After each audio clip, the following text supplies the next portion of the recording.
Bismillahirrahmanirrahim. Assalamualaikum warahmatullahi wabarakatuh. Alhamdulillah. Alhamdulillahil mu'minul muhaiminul azizul jabbarul mutakabbir. Wassalatu wassalamu ala sayyidina Muhammadin sahibi liwa'i syafa'ah wa ala alihi wa sahbihi wa tabi'ihi ajma'in. Wa asyhadu an la ilaha illallah wahdahu la syarika lah. Wa asyhadu anna Muhammadan abduhu wa rasuluh sallallahu alaihi wa ala alihi wa ashabihi wa man sara bihudahu ajma'in. Amma ba'du. Saudara-saudaraku, seperti biasa, pertama-tama kita panjatkan puja dan puji syukur kehadirat Allah Subhanahu wa taala, di mana karena limpahan rahmat, taufik dan hidayahnya sehingga kita dapat dalam keadaan sehat walafiat sampai saat ini. Dan tidak luput pula salawat dan salam semoga tetap tercurahkan kepada junjungan kita Nabi besar Muhammad sallallahu alaihi wasallam, keluarganya, sahabatnya, dan para pengikut-pengikutnya. Saudara, langsung aja. Hari ini saya akan membahas tentang sholat, yaitu sholat adalah tiang agama. Saudaraku, seperti biasa, marilah kita tetap semangat bertakwa kepada Allah di mana kita berada dan kapan saja, selama Allah masih memberi kesempatan hidup kepada kita,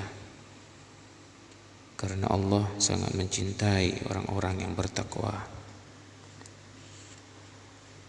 Allah telah mensyariatkan sholat fardu sebagai tiang agama, saudaraku, karena orang yang melakukannya akan menjadi seorang yang kuat agamanya, sehingga ia akan mendapatkan segala macam kebaikan dan terlindung dari segala kejahatan. Dan sholat merupakan sumber kehidupan bagi hati seorang dan sebagai pendidik bagi jiwa seorang. Karena itu Allah berfirman, innas sholata kanat 'alal mu'minina kitaban mawquta. Yang arti sesungguhnya sholat itu adalah fardu yang ditentukan waktunya atas orang-orang yang beriman. Surat An-Nisa ayat 103. Jadi maksud hadis ini, maksud firman Allah ini adalah bahwa setiap sholat fardu mempunyai waktu-waktu tertentu yang tidak bisa dilakukan di luar waktu-waktu yang telah ditentukannya.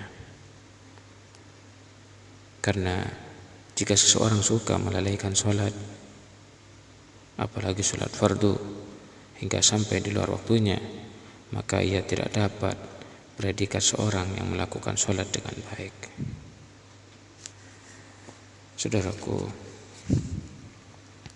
karena itu Abdullah bin Mas'ud termasuk salah seseorang yang menyerupai Rasulullah sallallahu alaihi wasallam ketika menjalankan sholat fardu, sehingga jika Amr bin Yasir terlambat melakukan sholatnya walaupun hanya sebentar, maka ia ikut sholat berjemaah dengan orang lain, kemudian ikut melakukan sholat berjemaah bersama Ammar bin Yasir sebagai amal sedekah baginya.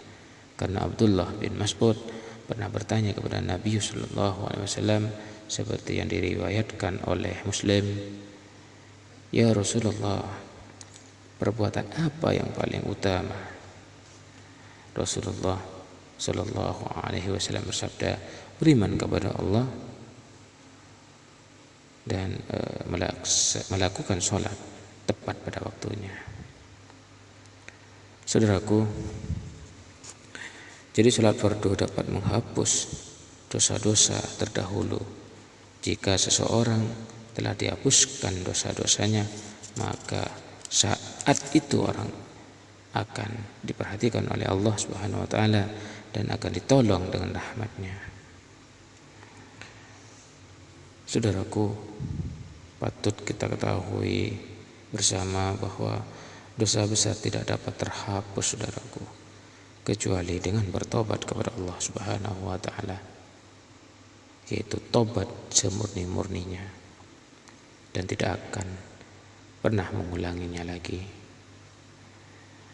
Saudaraku,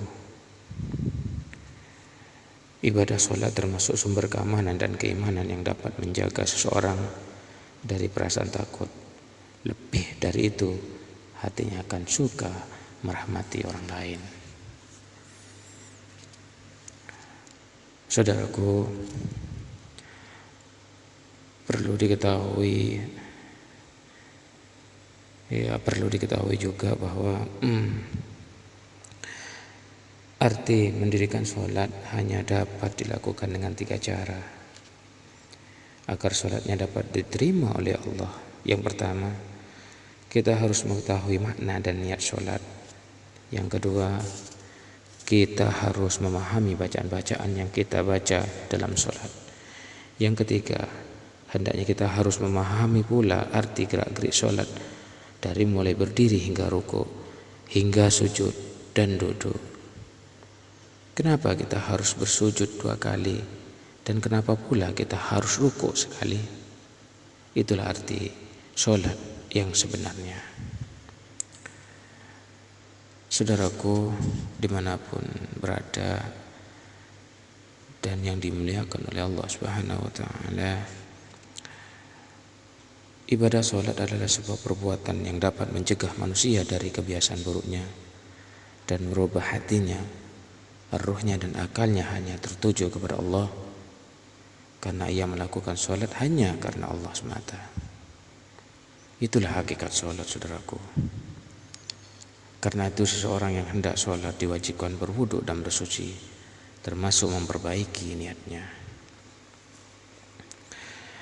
Jika engkau memahami gerak-gerik sholat dan niatnya, maka jika engkau berdiri di tempat sholatmu, engkau akan berniat melepaskan diri dari segala sesuatu demi untuk memfokuskan perhatianmu hanya kepada Allah Subhanahu wa taala. Karena untuk mengagungkan Allah harus melepaskan segala sesuatu selain Allah. Ketika engkau mengucapkan takbiratul ihram, maka engkau merasa bahwa seolah-olah Allah telah berhadapan denganmu. Kemudian, jika engkau membaca surat Al-Fatihah, maka engkau akan merasa bahwa seolah-olah semua alam, semesta langit dan bumi memuji Allah. Ketika engkau mengucapkan Ar-Rahman, maka engkau akan merasa bahwa Allah melimpahkan rahmatnya kepada seluruh hambanya, yang mukmin maupun yang kafir. Ketika engkau mengucapkan Ar-Rahim, engkau akan merasa bahwa Allah hanya akan merahmati orang-orang yang beriman saja.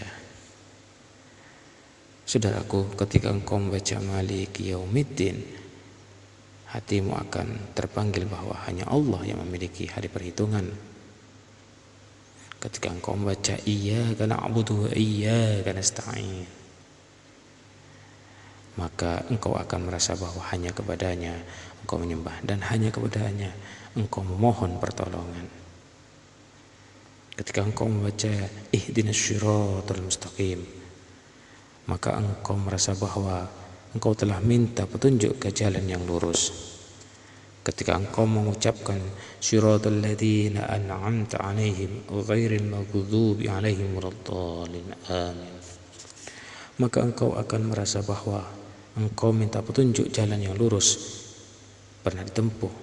yang pernah ditempuh oleh hamba-hamba Allah yang diridhai, bukan jalan orang-orang yang dimurkai dan bukan pula jalan orang-orang yang tersesat. Jadi saudaraku, maka di saat itulah engkau merasakan betapa agungnya Allah yang sedang engkau sembah dengan khusyuk dan tawadhu. Sehingga jika engkau rukuk, maka jasad dan ruhmu juga ikut tunduk kepada Allah. Kemudian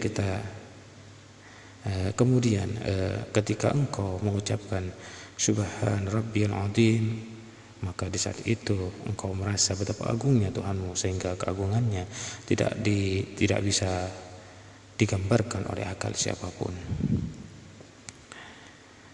Perasaan tawadhu seperti itu harus dilakukan setiap muslim yang sedang melakukan ruku, karena ketika itu ia sedang benar-benar tunduk kepada Allah Subhanahu wa taala, sehingga Allah akan mengangkat derajatnya, sehingga ketika ia bangkit dari ruku maka ia mengucapkan Sami Allahu liman hamidah Rabbana walakal hamd. Ketika engkau bersujud dan mengucapkan Subhana rabbiyal a'la wa bihamdi, maka engkau merasa bahwa dirimu sangat lemah dan hina, dan di hadapan Tuhanmu ada Tuhan yang maha mulia.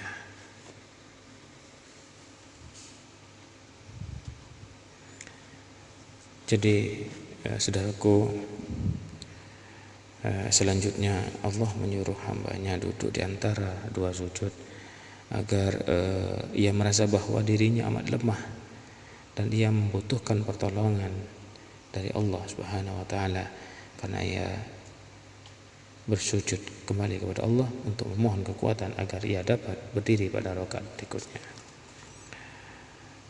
Kiranya itulah gambaran salat satu rakaat yang pernah dilakukan oleh Rasulullah SAW dan para sahabatnya, dan setiap mereka melakukan sholat maka mereka merasa bahwa itulah sholat terakhir bagi mereka, yang mana mereka merasa akan mati setelahnya, sehingga setiap orang dari mereka melakukan sholatnya dengan baik, seperti yang diriwayatkan oleh Tabrani bahwa Rasulullah SAW bersabda, "Sholli sholatan muwadda'in la yusalli ba'daha ghairaha."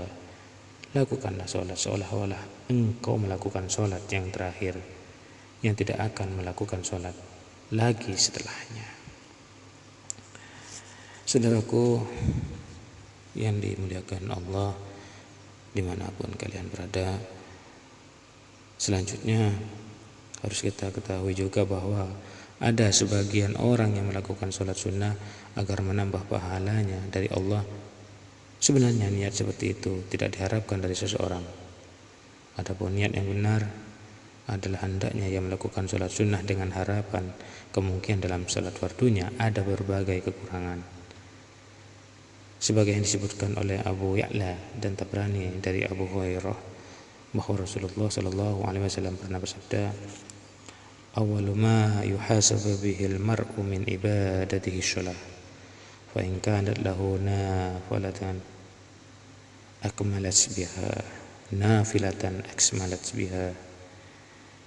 Yang pertama kali diperiksa dari amal kebajikan seseorang adalah sholat fardunya. Jika di dalamnya terdapat sholat sunnah, maka segala kekurangannya akan ditutupi. Saudaraku, kaum salaf soleh, para sahabat dan tabi'in merasa kagum dengan sholat mereka, sehingga An-Nasa'i meriwayatkan dari Aisyah radhiyallahu anha bahwa adalah Rasulullah sallallahu alaihi wasallam seperti orang yang biasa di antara kami, tetapi jika beliau sallallahu alaihi wasallam mendengarkan suatu adzan, maka beliau sallallahu alaihi wasallam segera bergegas ke tempat sholat, seolah-olah beliau sallallahu alaihi wasallam lupa kepada kami dan kami pun lupa kepada beliau. Disebutkan juga bahwa Ali ibnu Habsin radhiyallahu anhu jika pergi ke tempat sholat maka wajahnya pucat dan badannya gemeter. Ketika ditanya, "Mengapa demikian?" Ali jawabnya, "Apakah kalian tahu aku akan berdiri di hadapan siapa?" Disebutkan juga bahwa Urwah bin Zubair ketika kakinya harus diamputasi, maka ia menyuruh dokternya mengamputasinya ketika ia sedang sholat.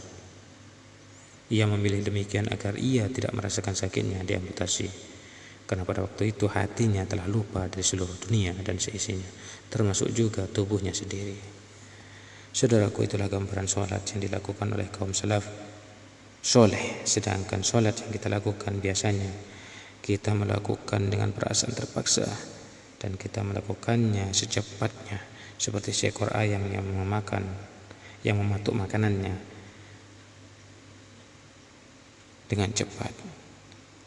Kemudian kita keluar dari masjid ke tempat kerja, kita dengar dengan terburu-buru keluar.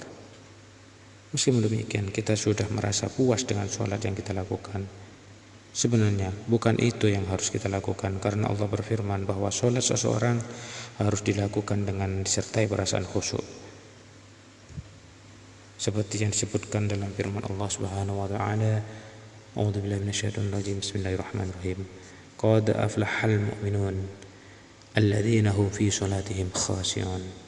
Yang artinya sesungguhnya beruntunglah orang-orang yang beriman, yaitu orang-orang yang khusyuk dalam sembahyangnya. Saudaraku, jadi firman Allah ini mengisyaratkan jika sholat seseorang dilakukan dengan perasaan khusyuk, maka ia akan beruntung. Tetapi jika sebaliknya, maka ia akan merugi. Saudaraku, sebelum kita tutup, hendaknya kita semua selalu takut kepada Allah dan selalu berharap pahala dari Allah. Jangan mengikuti hawa nafsu, tamak dunia, berhubungan dengan dia, apalagi sampai fanatik ke dunia ini. Karena hawa nafsu selalu mengajak seseorang ke jalan yang tidak baik. Demikianlah saudaraku pembahasan tentang sholat.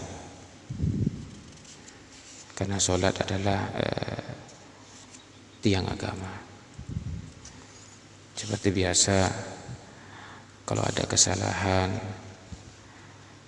dalam bisi kajian ini, dalam lubuk yang paling dalam, dalam hati yang paling dalam, khususnya pribadi saya ini, mohon maaf yang sebesar-besarnya, karena saya manusia biasa, sama-sama masih belajar. Al-insanu makhallal khata wa nisyan.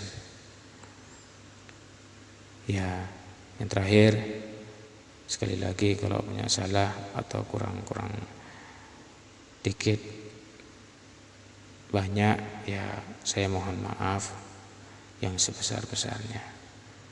Sekali lagi kurang lebihnya saya mohon maaf. Akhirul kalam, assalamualaikum warahmatullahi wabarakatuh.